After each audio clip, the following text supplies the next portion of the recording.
오늘 주신 하나님 말씀 에레미야 25장 5절과 6절입니다.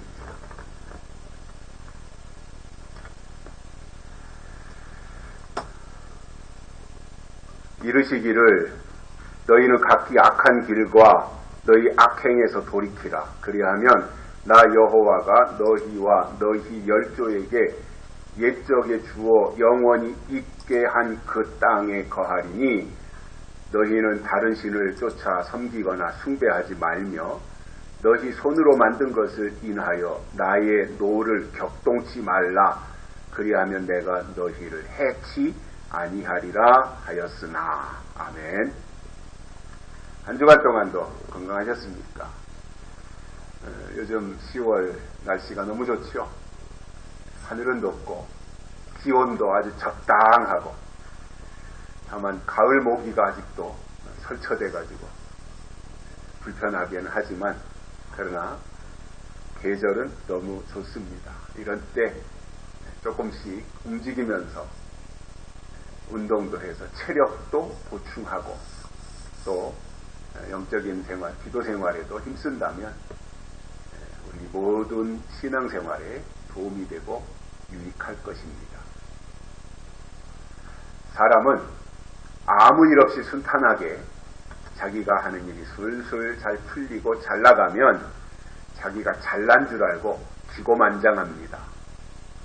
그러다가 어느 날 몸에 이상이 생겨서 동네 병원에 찾아갔더니 담당 의사가 대학병원에 가보는 것이 좋겠다 이렇게 말을 하면 화들짝 놀라서 걱정이 앞서고 한풀 꺾입니다.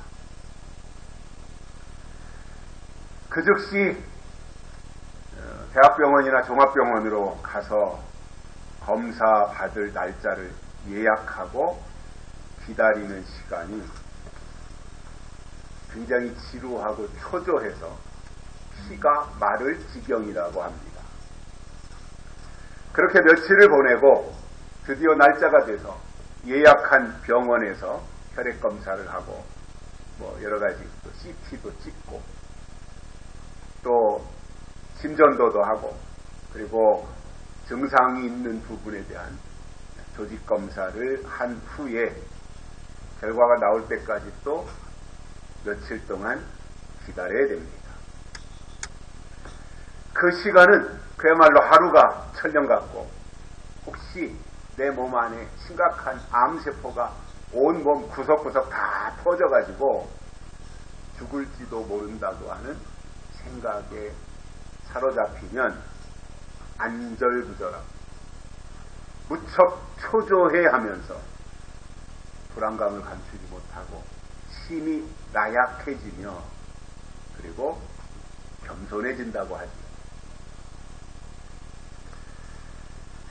이제 드디어 검사 결과를 보는 날 병원에 가서 의사를 만났을 때 다행히 의사가 큰 병은 아니니까 걱정하지 않으셔도 되고 가벼운 수술로 해결할 수 있다고 하면 그때 비로소 안도의 긴 한숨을 내쉬면서 잠시 그동안 기다리는 그 과정 속에서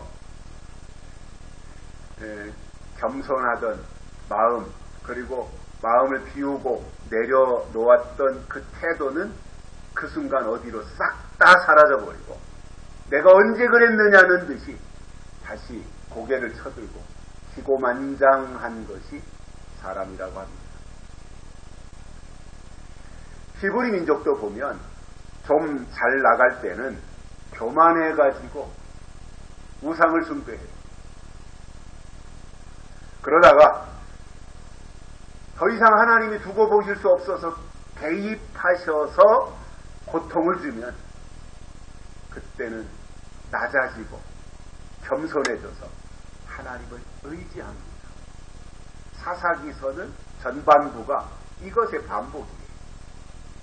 기고만장해서 하나님이 개입하시다가 다시 그들을 낮추시면 그때 드디어 하나님을 찾고 하나님께 돌아가서 하나님을 의지하고 살다가 또 다시 하나님이 조금 풀어주시면 그들이 또 느슨해져가지고 다시 교만해지고, 이것에 대한 반복이 사사기에서도 나오는 것을 볼 수 있는데, 그게 인간의 모습이고, 또 사람은 그러한 존재인 것 같습니다.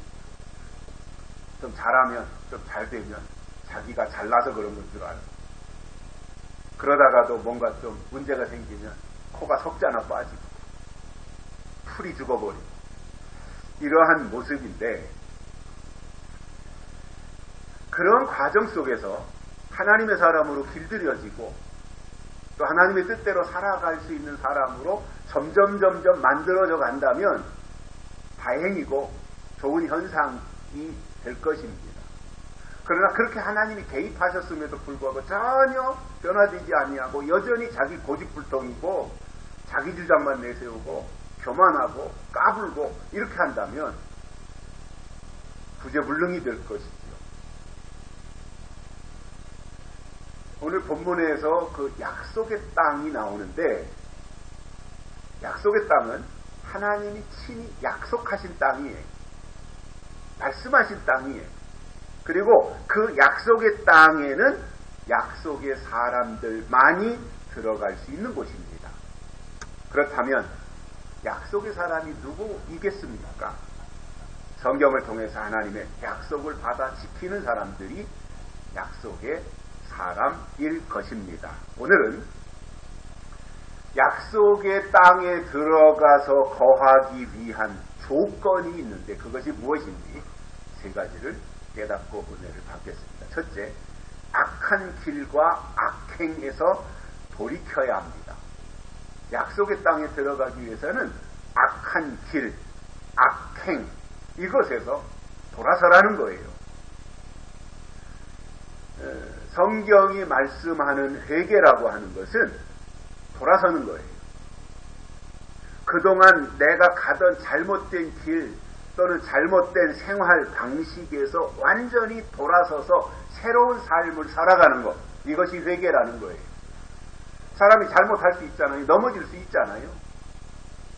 그러나 그 넘어진 자리에 그냥 축 치고 깔아뭉개고 앉아있다면 안 되지만, 아이고 내가 이렇게 언제까지 있을 수 없지, 일어서야지, 이렇게 각오를 하고 다시 일어설 마음을 먹으면 하나님이 연약한 무릎을 강건케 하셔서 이렇게 세워주시고, 그리고 일어서서 다시 하나님이 제시하시는 그 길로 가면 되는 건데, 나는 이제 다 틀렸어, 나는 이것으로 끝이야 하고 포기해버리면 하나님도 어떻게 할 방법이 없어지는 거지 않습니까? 오늘 본문에서 예레미야가 백성들을 향하여서 돌이켜야 할 것을 지적하신 것은 바로 이 악한 길이었고 악한 행동에 대한 것을 지적한 것입니다. 여기서 악한 길은 죄를 짓는 길이고 잘못된 길이며 하나님을 등지는 악인들이 가는 길입니다. 시편 1편에서 복 있는 사람에 대해서 설명하면서 악인의 꾀를 쫓지 아니하고 죄인의 길에 서지 아니하며 이렇게 말씀했어요. 죄인의 길, 거기에 같이 합류하지 않는다라는 말입니다. 길이라고 하는 것은 방향이에요. 그리고 내가 가고자 하는 목적지로 향하는 통로가 되는 거예요. 그런데 악한 길이다라고 하는 것은 악한 방향입니다. 그리고 악한 목적지를 의미하고 악한 길로 가는 사람들은 악인이며 악인들은 악한 길로 가게 되어 있다는 말입니다. 성경이 말씀하고 있는 하나님의 사람들은 악인의 길에서 돌아서는 거예요. 넓은 길에서 돌아서서 좁은 길로 가는 거예요. 넓은 문으로 들어가지 아니하고 좁은 문으로 들어가려고 몸부림치는 사람들이에요. 그래서 하나님의 사람들은 고난이 있다고 하더라도 선한 길로 가고 의인의 길로 가야 하며, 그러기 위해서는 의로운 말씀을 꾸준하게 들어야 된다는 것입니다.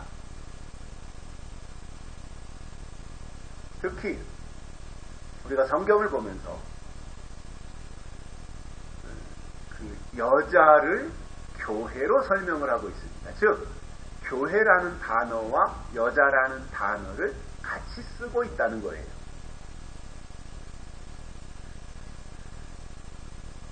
계시록에 보면 해를 입은 여자에게 속한 영적인 교회가 나오고 음녀에게 속한 육적인 교회가 나옵니다. 항상 창세기에서부터 가인과 아벨에서부터 시작돼서 에서와 야곱으로 나오고 그것이 쭉 이어져서 마지막 계시록에 가서는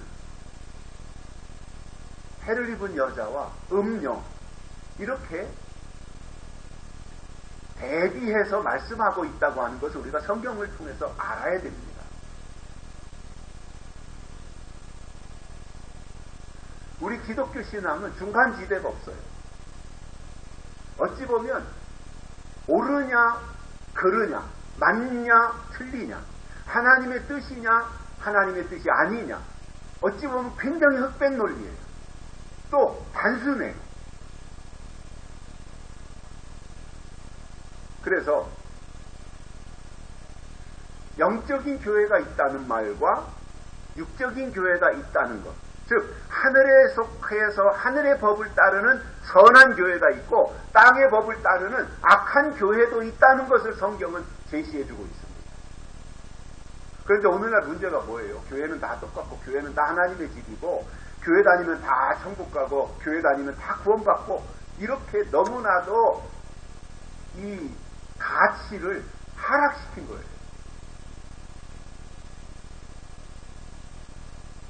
정말 성경은 하나님께 속한 영적인 교회가 있고 세상에 속한 땅에 속한 육적인 교회가 있다. 선한 교회가 있고 악한 교회가 있다. 이렇게 설명을 해주고 있는데 이것을 다 뭉뚱그려가지고 다 교회는 다 똑같다. 그것이 어디까지 가는 거예요? 우리 기독교와 천주교도 다 하나님을 믿으니까 다 하나다. 그러다 보면 그 다음 단계로 나가면 어떻게 됐어요? 어떻게 되겠어요? WCC의 영향을 받아서 모든 종교는 다 하나다. 가는 길이 다르고 가는 방향이 다른 것이지 정상에 올라가서 만나면 다 똑같은 것이다. 이렇게 말하는 것이 WCC의 음녀 사상인 겁니다. 혼합주의인 겁니다. 하나님을 철저하게 구별해야 된다고 말씀하고 있고 하나님의 사람으로서 선한 것이 무엇인지 악한 것이 무엇인지 성경을 통해서 깨닫고 발견해서 몸부림쳐서라도 선한 길로 하나님이 인도하시는 그 길로 가야 된다고 말씀하고 계신데 악한 교회는 그렇지 않다는 거예요. 교회 다니면 다 된다는 거예요. 교회 다니면 다 구원받는다는 거예요.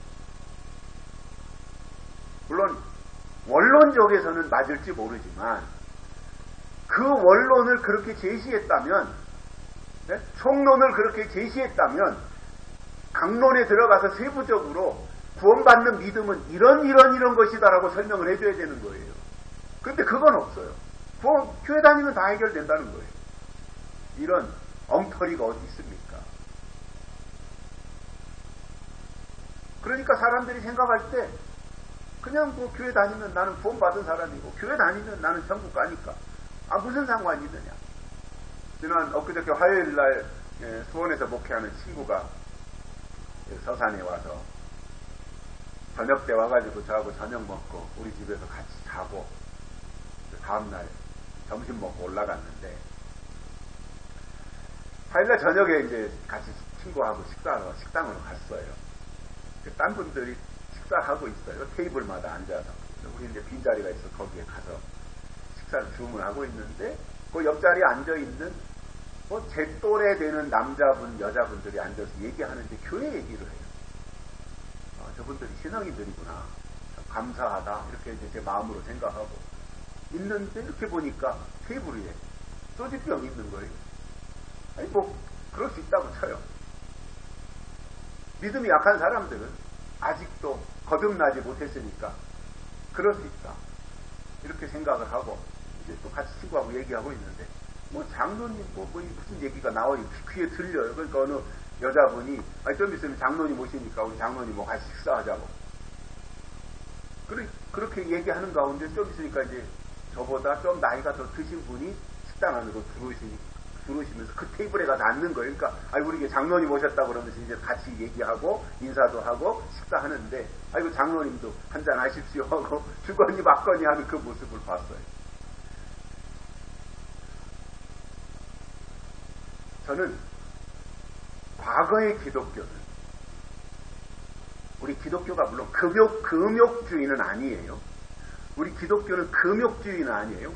절이나 이런 데처럼 모든 육신의 것들을 다 금지시키는 금욕주의는 아니에요. 우리 기독교는. 할 수도 있고 안 할 수도 있어요. 먹을 수도 있고 안 먹을 수도 있어요. 다만 우리 기독교의 정신은 뭐예요? 하나님의 영광을 위해서 절제하는 거예요. 먹을 수 있지만 절제하는 거예요. 이게 아름다운 거잖아요. 근데 그런 식으로 어떤 절제됨이 없이 다른 사람들이 볼 때 어떻게 보겠어요? 기독교인들도 다 저렇구나. 우리하고 똑같구나. 뭐 이렇게 생각한다면 기독교의 영향력은 추락하는 거예요. 하나님은 우리 신앙인들, 기독교, 교회의 가치를 굉장히 높여 놓으셨어요. 이렇게 해라, 이렇게 해라, 이러면 안 된다, 이러면 안 된다, 하지 말아라, 이것은, 또 저것은 하라. 뭐 구약에서도 그렇고, 율법이 그런 거잖아요.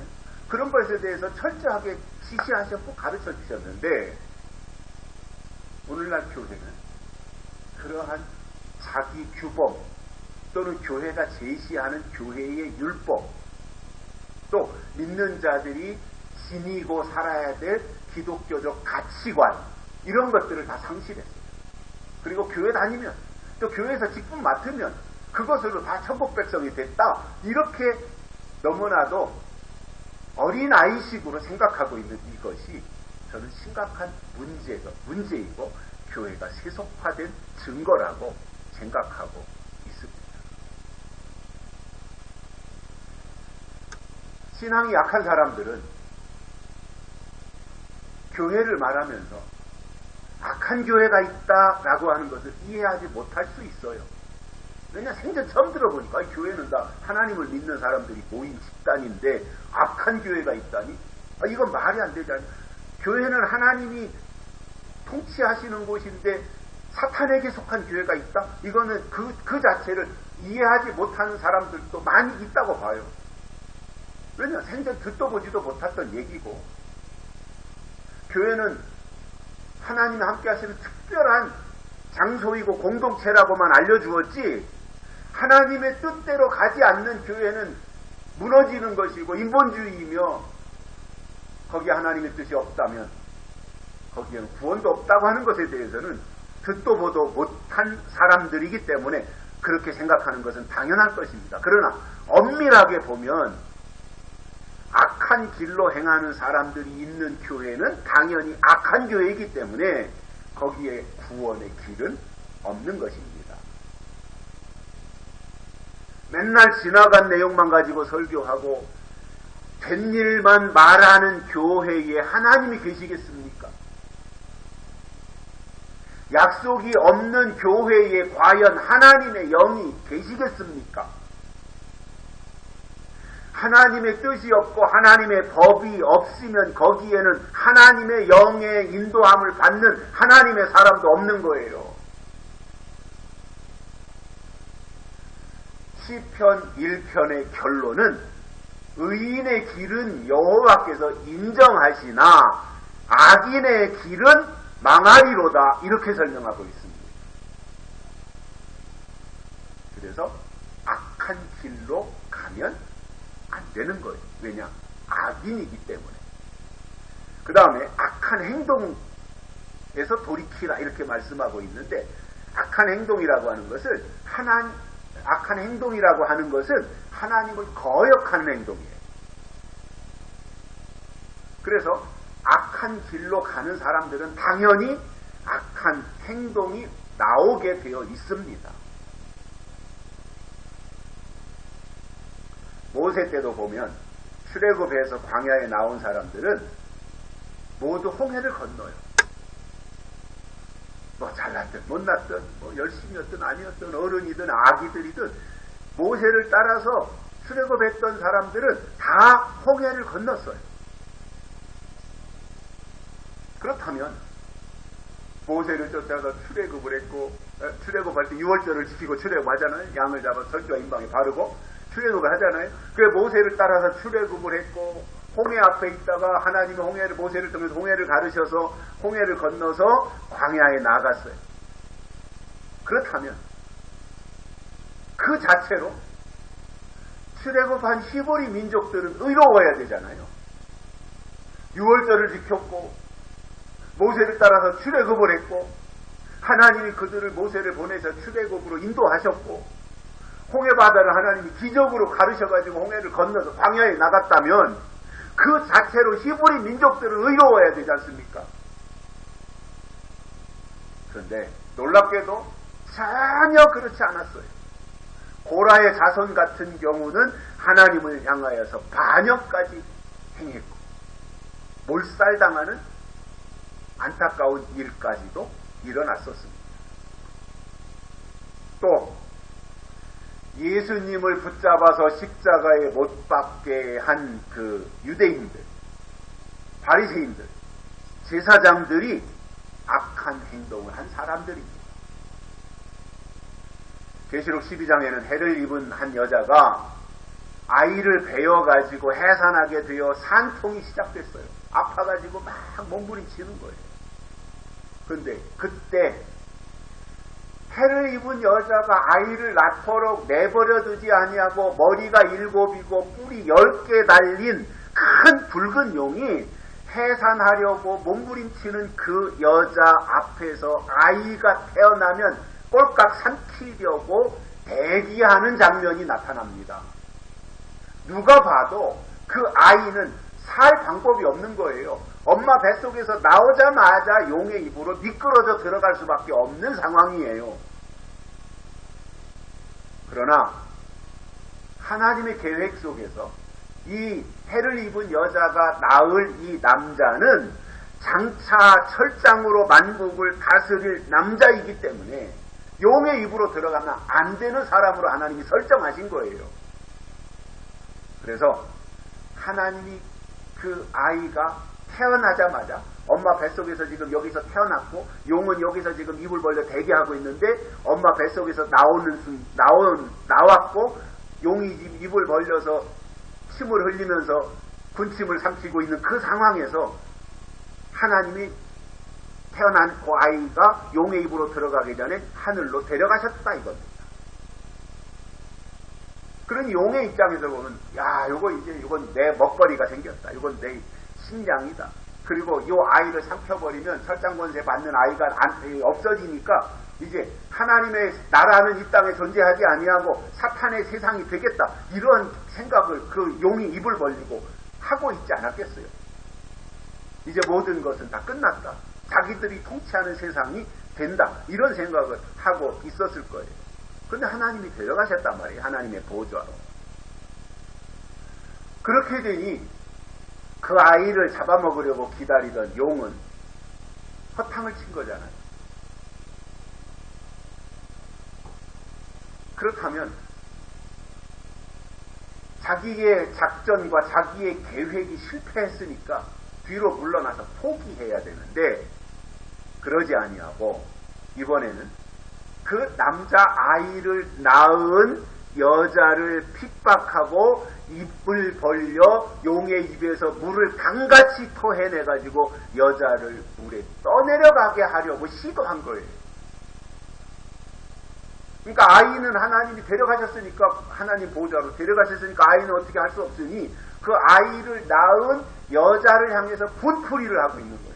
그래서 아주 강물에 떠내려 보내게 이렇게 했지만 또 감사하게도 용의 입에서 나온 물을 땅이 입을 벌려가지고 그 용이 토해낸 물을 다 마심으로 여자도 보호를 받았던 것입니다.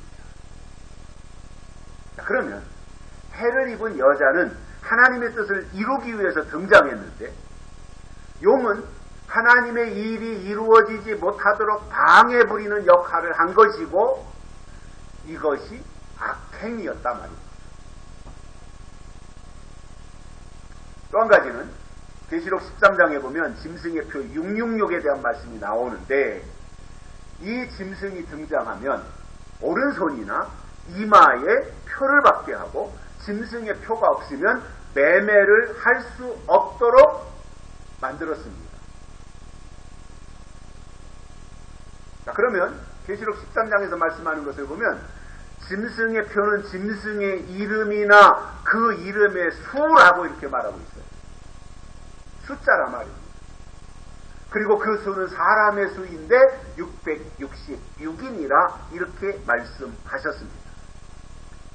자, 이 부분에 대한 설명을 제가 하려는 것이 아니라 그건 여러 번 들었고 또 다른 기회에 다른 모습으로 설명을 다시 드려야 되는 것이고 다만 이 짐승 666 짐승의 표를 주는 이 짐승이 나와 사는 일은 하나님을 대적하는 일인데 마지막에는 그가 무슨 일을 하느냐 하나님의 성전에 앉아서 자기를 보여 하나님이라고 하는 단계까지 간다는 거예요.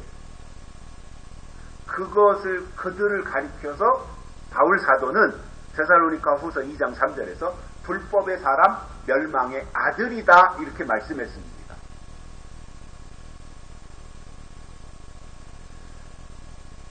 그리고 이 짐승이 나와 사는 일은 대적하는 일인데 자기를 보여 하나님이라고 하는 단계까지 간다고 말씀하셨고 그것이 바로 적그리스도다라는 말입니다. 하나님의 백성들이 약속의 땅에 들어가기 위해서는 먼저 해야 될 일이 악한 길과 악한 행동에서 돌이켜야 된다는 거예요. 그러기 위해서는 이 길은 악한 길이구나. 이 사람들이 하는 행동은 악한 행동이구나. 교회에 모여 있다고 믿습니다 한다고 해서 다 하나님을 위한 것이 아니라 악한 행동을 하고 있는 것이구나. 이것을 분별해내라는 거예요.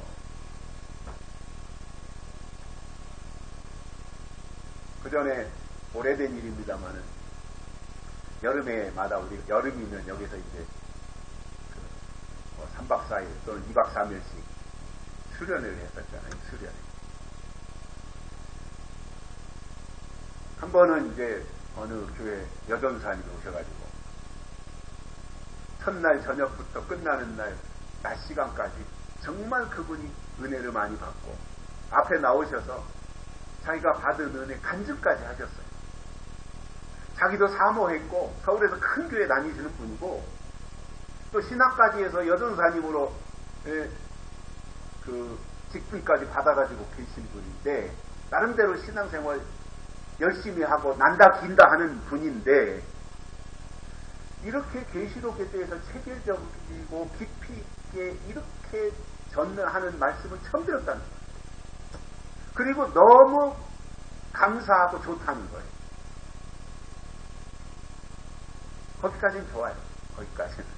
그런데 그게 그 순간에 정말 결단이 필요하고 이것이 하나님의 뜻이고 마지막 때 주실 하나님의 예언의 말씀이구나 하는 것이 정말 그분 속에 감동으로 왔고 깨달음으로 있다면 이어져야 되는데 그때 그 순간의 감동으로 끝나고 돌아가서는 다시 옛날로 되돌아가 버리고 마는 거죠. 이게 이제 어려운 문제가 되는 거예요. 제가 왜 꾸준히 말씀을 들어야 된다고 하느냐 하면 이렇게 하나의 맥을 가지고 꾸준히 들으면 그 신앙이 그 방향으로 계속해서 이어져 가는 거예요. 그런데 아무리 5년을 들었고 10년을 들었다 손 치더라도 무슨 이유에 의해서 이 말씀에서 벗어나서 이 말씀을 듣는 일을 중단하면 1년만 지나면 가물가물해지고 다시 현재 생활, 현재 듣고 있는 것에 얽매이게 되는 것이 신앙, 거예요. 그래서 지속적으로 꾸준하게 듣는 게 중요한 거예요. 그러면 그 방향에서 깨달음이 생기는 것이고, 그 방향에서 하나님이 주시는 은혜가 있고 지혜도 임하게 되어 있고 내공이 생기는 거예요. 내가 지금 당장 들은 것을 그대로 옮기지 못하더라도 내 속에 그것이 축적되어지고 쌓여 있다 보면 필요할 때 어느 순간에 가서 성령이 감동하시면 입을 열어서 말할 수 있게 되는 때가 있는 거예요. 제 얘기를 좀 하면, 제가 젊은 시절에 무슨 설교를 하는 데 있어서 성경을 읽고 거기에서 깨달음을 가지고 설교를 해야 되는데 도대체 뭔지 잘 모르는 거죠.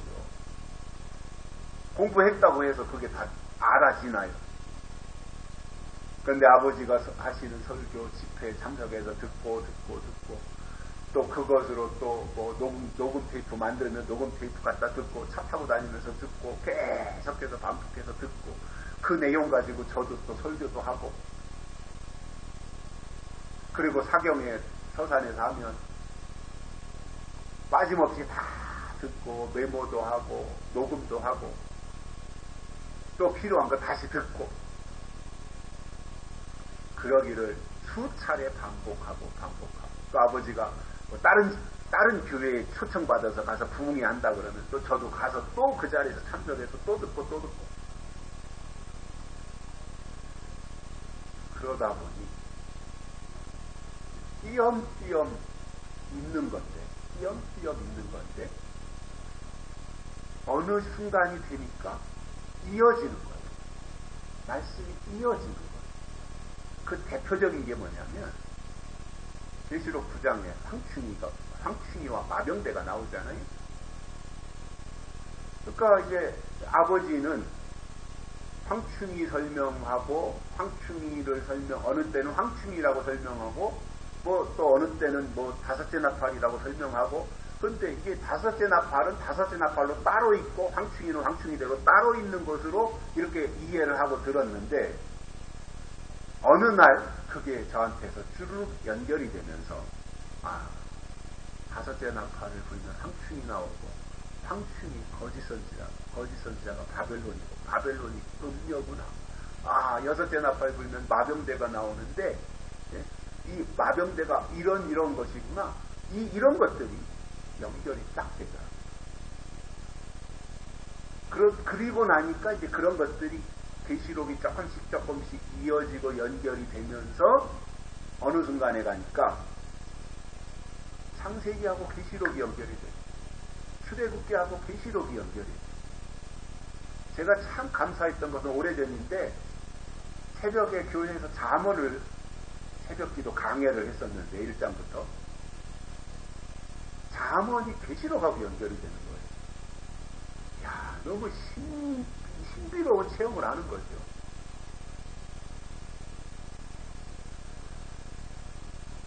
그리고 이사야서가 잠언하고 연결이 되고요. 요한 1, 2, 3서가 또 계시록하고 연결이 되고요. 이렇게 이제 쭉 되더라고요. 그래서 제가 하고 싶었던 것은 그런 거였어요. 제가 50대 무렵에 제가 하고 싶었던 것은 출애굽기에 나타난 재림신앙 또는 사사기에 나타난 재림신앙 또는 마태복음에 나타난 재림신앙, 이런 식으로 계시록하고 다른 성경 65권을 연결해서 그 속에서 출애굽기에서 계시록을 또는 사사기에서 계시록을 이렇게 하고 싶은 마음이 있었는데 이제 우리의 여건이 안 되고 여러 가지 또 진리축제도 진행이 되다가 이렇게 중단되고 이러한 과정에 있다 보니까 그러한 부분을 충분히 이어가지 못한 아쉬움이 있어요. 그래서 이런 것들에 대해서 우리가 잘 듣고 계속해서 반복하고 그렇게 나아가다 보면 하나님이 원하시는 것이 무엇인지 그 속에서 깨닫고 알 수 있는 단계로 간다는 겁니다. 짐승이 예수님이 재림하시기 전에 이 짐승이 나오는데 그 짐승이 뭔지 모르면 계시록 9장이 말씀하고 있는 땅에서 올라오는 짐승, 바다에서 올라오는 짐승, 그 짐승의 정체를 모르면 어떻게 그 짐승을 분별해서 물리칠 수가 있겠습니까?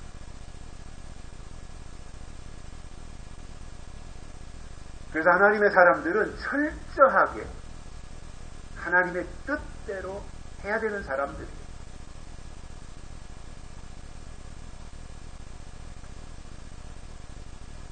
두 번째로는 다른 신을 쫓아 섬기거나 숭배하지 말아야 된다, 이렇게 말씀하고 있습니다. 나 이외에 다른 신을 섬기지 말라고 하는 것은 하나님의 명령이고 유다 백성들로서 마땅히 해야 될 일이었습니다. 출애굽기에서도 그렇고 신명기에서도 그렇고 우상을 만들지 말라 그랬고, 또 조각한 우상을 불살르라고 하는 것을 강조하셨습니다. 우상을 새겨서 만들지 말라고 하셨습니다.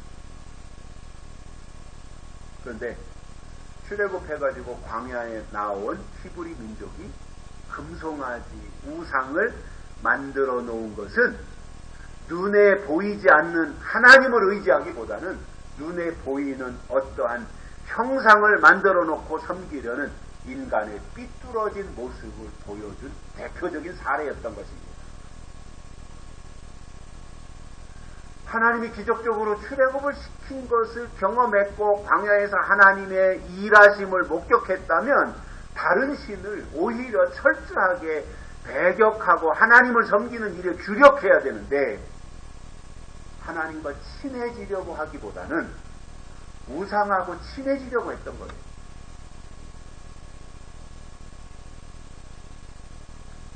계시록 9장 20절에 보면 이 재앙에 죽지 않고 남은 사람들은 그 손으로 행하는 일을 회개치 아니하고 오히려 여러 귀신과 또는 보거나 듣거나 다니거나 하지 못하는 금, 은, 동과 목석의 우상에게 절하고 회개치 아니하더라, 이렇게 말씀하고 있습니다. 계시록에도 우상이 나오는 거예요. 이것이 여섯째 나팔에 나타날 일인데, 이때가 되면 교회가 우상화된단 말입니다. 그리고 입으로는 주여 주여 하면서 실제로는 우상을 따라가는 일이 나타난다는 거예요. 우상이라고 하는 것은 하나님이 싫어하시는 것이기 때문에 하나님의 백성들 또는 하나님이 함께 하시는 공동체에는 우상이 얼씬도 하지 못하도록 믿음의 안전장치가 있어야 되는데, 그리고 하나님을 믿는 사람들 주변에조차 이 우상이 있어서는 안 된다는 것이었어요. 그런데 계시록 9장에 나오는 금은, 동, 목석은 솔로몬이 성전을 지을 때 사용했던 성전 건축 재료였고, 이것이 오늘날 예배당에 해당된단 말입니다. 여러분, 오늘날 예배당을 성전화시킨다면 중세 때 부패하고 면죄부를 팔아먹었던 변질된 천주교와 한 일과 별반 다를 것이 없어요. 여러분, 예배당은 절대로 성전이 될 수 없고 하나님께 예배 드리기 위한 공간이고 장소에 불과한 거예요. 중요한 것은 그 예배당에 모인 사람들에게 하나님이 위로부터 내려주시는 말씀을 통해서 각자의 마음속에 마음의 성전이 이루어지는 것이고, 그렇게 될 때 그 마음의 성전에 하나님이 오셔서 하나님이 함께 계신 것입니다. 건물에 하나님이 계신 것이 아니라, 건물 속에 하나님의 영이 계신 것이 아니라 우리의 마음 속에 하나님의 영이 오셔서 거하시고 좌정하신다는 거예요. 그래서 마음의 성전이 되어야 된다, 그 말입니다. 세 번째로는 너희 손으로 만든 것을 인하여 나의 노를 격동치 말아야 된다. 약속의 땅에 들어가는 사람들은 너희가 각자 손으로 만든 것으로 인해서 하나님의 진노를 격발하지 말아라, 격동시키지 말아라, 이렇게 말씀하고 있습니다. 사람이 손으로 만든 것은 우상이고 그것으로 하나님의 진노를 격동하지 말아야 한다, 강조하시는 거죠. 이거는 굉장히 농도가 짙은 말씀인 거예요. 그리고 하나님의 심정이 담겨진 말씀인 거예요. 이것은 꼭 지켜야 되는 것들이죠. 그래서 하나님의 사람들은 하나님이 때를 따라 내려주시는 말씀에 순종하고 지켜야 하는데, 거역하고 우상을 만드는 일을 한다면 하나님이 그들을 심판하시겠다, 이 내용을 설명하시는 것입니다. 히브리서 11장에 보면 에녹에 대해서 말씀하면서 믿음은 하나님을 기쁘시게 하는 것이다, 이렇게 말했습니다. 다른 수식어가 필요 없어요. 믿음이 뭐냐? 하나님을 기쁘시게 해드리는 거다, 이거예요. 그래서 우리가 믿음 생활을 한다라고 한다면 하나님을 기쁘시게 해드려야 된다는 거예요. 우리가 교회에 나왔으면 교회 이 예배를 통해서 하나님을 기쁘시게 해드려야 된다는 거예요. 이것이 전제예요. 이것이 목표인 거예요. 교회가 예배드리고 우리가 신앙생활하고 우리가 하나님 앞에 나가는 중요한 목표가 뭐냐면 하나님을 기쁘시게 드리는 것이다. 이 말씀을 해주시는 것입니다. 그 의무가 우리에게 생긴 거예요. 하나님을 기쁘시게 해드려야 될 의무가 생긴 거예요. 그런데 입으로는 믿음을 말하고 말로는 믿는다고 하는데 하나님을 기쁘시게 해드리지 않는다면 그것은 믿음이 아니라는 말입니다. 그래서 믿음이라고 하는 것은 에녹 때나 지금 우리들이 살고 있는 이 시대나 구호나 외치고 예배에 참석한다고 해서 믿음이 생기는 것은 절대 아닙니다. 믿음이 우리에게 오시는 통로 가운데 중요한 핵심이 뭐예요? 하나님이 보내신 예수 그리스도를 우리가 마음으로 영접하거나 또는 때를 따라주시는 예언의 말씀을 받아들이는 것이 하나님을 기쁘시게 하는 믿음인 겁니다. 그러므로 하나님을 믿는 믿음에 있어서 가장 중요한 것은 그 시대에 주신 하나님의 약속의 말씀입니다. 다시 말해서 우리가 하나님을 믿는다고 하는 것은 하나님이 우리에게 주신 약속을 믿는 것이고, 지금 이 시대에 하나님이 우리에게 주신 약속은 요한계시록을 통해서 나타나고 있습니다.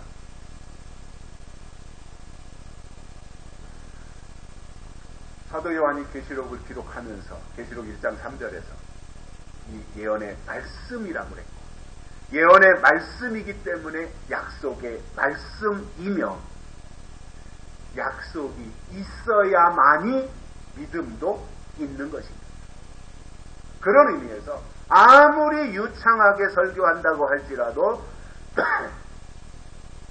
번번이 하나님의 약속에 대해서는 냄새도 풍기지 않는다면 믿음을 선물로 받을 수 없다는 거예요. 약속이 없는데 무슨 믿음이 있어요? 열심히 봉사하고 헌금도 최선을 다하며 주의를 지키고 또 교회에서 직분을 맡아서 충성하고, 이 과정은 대단히 잘하는 일이에요. 칭찬하고 싶어요, 그건. 그러나 그렇게 했기 때문에 믿음이 있는 것은 아닙니다. 왜냐하면 봉사하고 충성하고 이런 것은 다른 종교들도 다 해요. 이단들은 사회봉사 더 잘해요.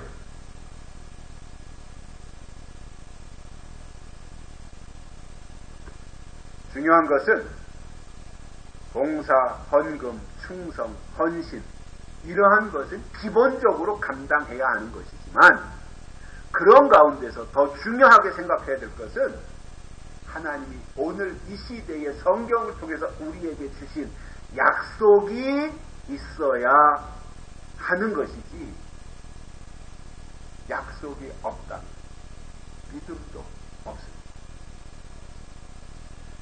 다른 종교, 무슨 교회, 무슨 이단이 됐든, 그래도 대표적인 어떠한 그 종파들 있잖아요. 간판은, 교회라고 하는 간판 걸어놓고 말로는 하나님을 말하는데 이단이에요, 이단. 그들이 별 말을 하고 천사의 말을 한다고 할지라도 거기에는 절대로 하나님의 약속이 없어요. 뿐만 아니라 기독교라고 하는 대한예수교 장로회가 됐든 기독교 대한감리회가 됐든 뭐 순복음이 됐든 그래도 우리나라를 대표하는 이 큰 교파들이 있는데 거기에 이름 걸쳐놓고 있다 그래서 내 이름이 생명책에 녹명되는 것이 아니라 그 교회를 통해서 하나님이시는 약속의 말씀이 우리 가운데 감동으로 와서 그 말씀이 나를 사로잡아 내 생에 반전이 생겨가지고 하나님을 향해서 헌신하는 사람으로 거듭날 때 그가 믿음의 사람으로 하나님 앞에 인정받을 수 있는 것입니다. 하나님은 이러한 길로 인도하시기를 원하시는데 유다 백성들은 하나님을 기쁘시게 한 것이 아니라 하나님의 진노를 격동했단 말입니다. 혈통으로는 아브라함의 후손이고 입으로는 하나님의 선민이라고 주장은 하는데 실제로는 하나님의 진노를 격동하고 있으니 이런 사람들을 어찌 하나님의 사람이라고 말할 수가 있겠습니까? 하나님이 부르셨고 하나님이 세우셨다면 하나님의 뜻이 있어야 되고 하나님의 법이 있어야 되며 하나님의 계획과 하나님의 원하시는 것이 무엇인지를 성경을 통해서 조금씩 깨닫고 가는 것이 옳은 일이에요. 다 잘하자는 것이 아니라 하나님의 뜻과 법과 경륜과 이런 것에 대해서 조금씩 깨달아가자라는 거예요. 우리가 한 번에 될 수 없잖아요. 아브라함도 완성되는데 25년이나 걸렸잖아요. 우리도 조금씩 이렇게 발전해 가면 하나님이 그 자체를 기뻐하신다는 거예요. 아울러 교회와 믿는 자들에게 정작 중요한 것이 무엇인지를 알고 그 방향에 우선순위를 두고 가야 된단 말이에요. 교회 일은 다 하나님의 일이다 이렇게 생각할 것이 아니라 그렇게 되면 좋지만 지금 시기적으로 그렇지 않은 때이고 공중권세 잡았던 사탄이 교회로 내려와서 교회를 장악하고 있는 시대가 되었으니 하나님의 영이 함께하는 교회냐 아니면 마귀 사탄의 영이 장악한 교회냐 이것은 최소한도 분별하고 신앙생활하자 그거예요.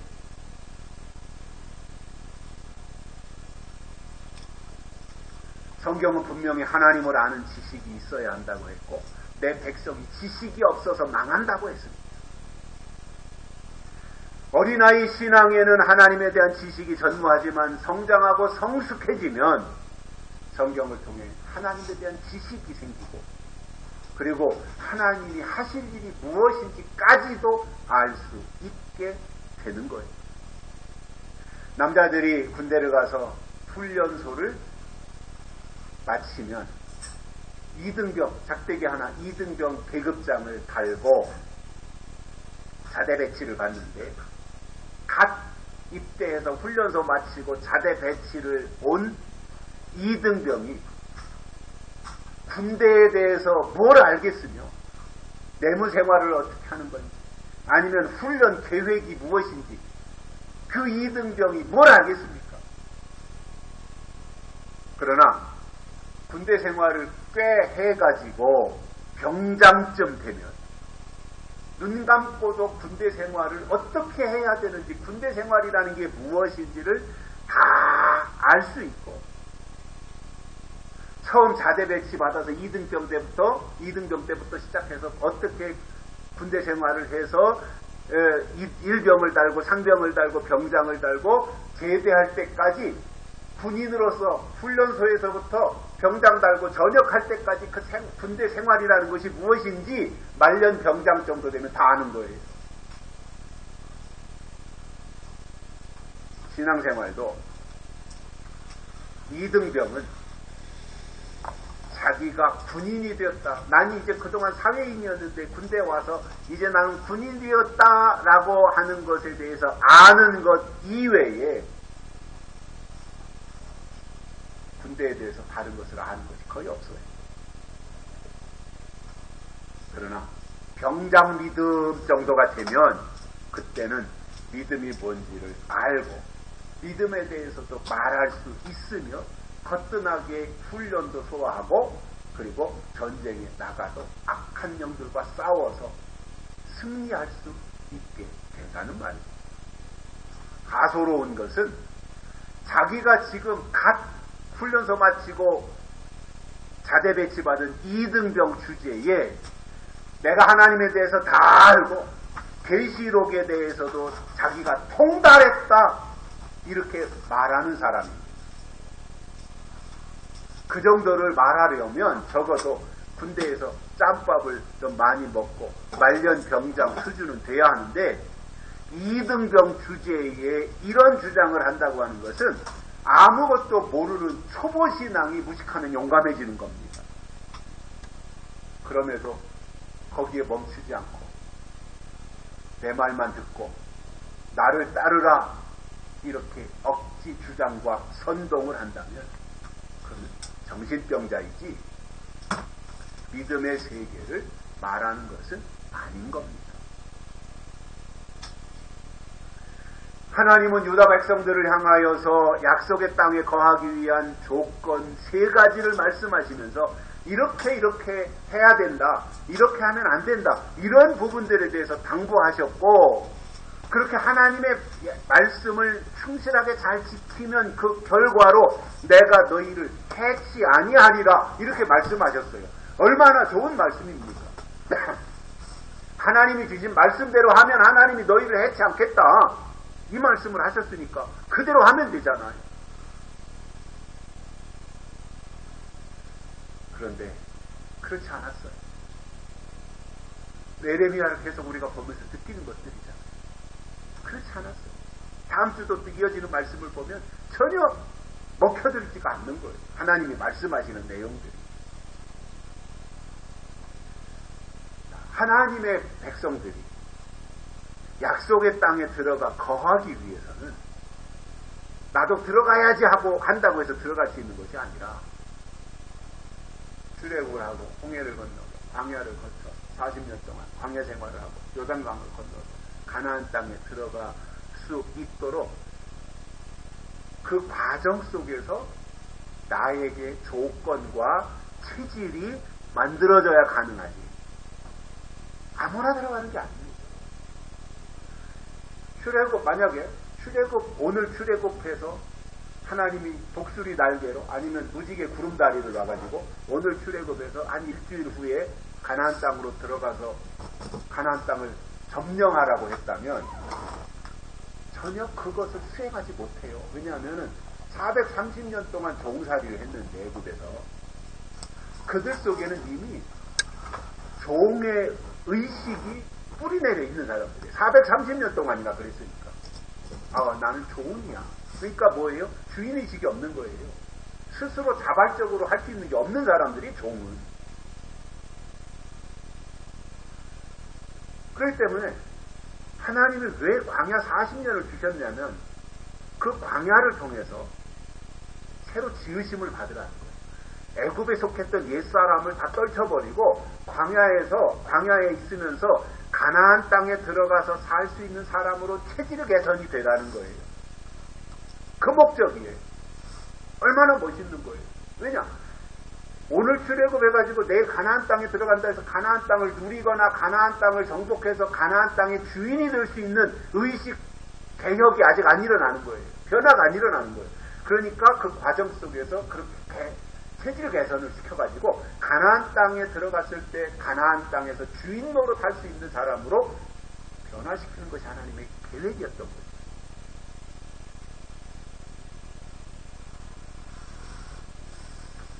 그런데 히브리 민족은 가나안 땅에 들어간다고 하는 약속은 그들에게 있었지만 그들이 광야에 나와가지고 보인 태도나 반응은 어처구니 없었던 것이고 그러다 보니 출애굽은 했지만 가나안 땅에는 들어가지 못하고 그들의 생애는 광야로 끝났던 겁니다.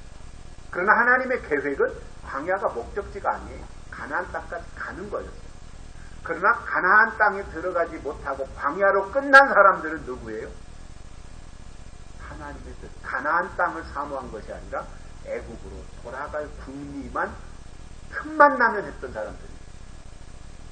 그러니까 광야에 있으면서 생각이 지금 어디에 있냐는 거예요.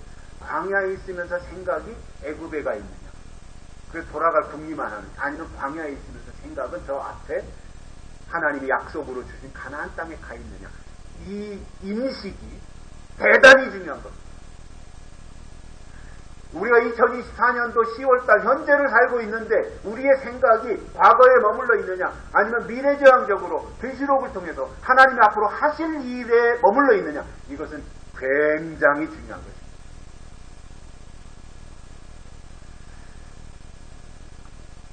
결론으로 하나님이 우리에게 정해주신 약속의 땅에 거하기 위한 조건으로 오늘 주신 이 세 가지를 기억하고 이 말씀을 우리의 마음에 새기며 하나님의 인도하심 대로 이끌려 살아가시기를 주의로부터 축복합니다. 살아계신 하나님 감사합니다. 오늘 또 우리를 불러주시고 하나님의 말씀을 들려주셨습니다. 오늘 주신 말씀 기억하고 약속의 땅에 거하기 위한 조건으로 주신 이 말씀 그대로 우리에게 충족되어서 우리 모두 계시록에서 말씀하고 있는 새하늘과 새 땅이라는 약속의 땅에 들어가 거할 수 있는 저희들 되도록 하나님의 은혜를 베풀어 주옵소서. 다시 오실 예수님의 이름으로 간절히 기도드리옵나이다. 아멘. 찬송가 276장 부르시면서 하나님께 헌정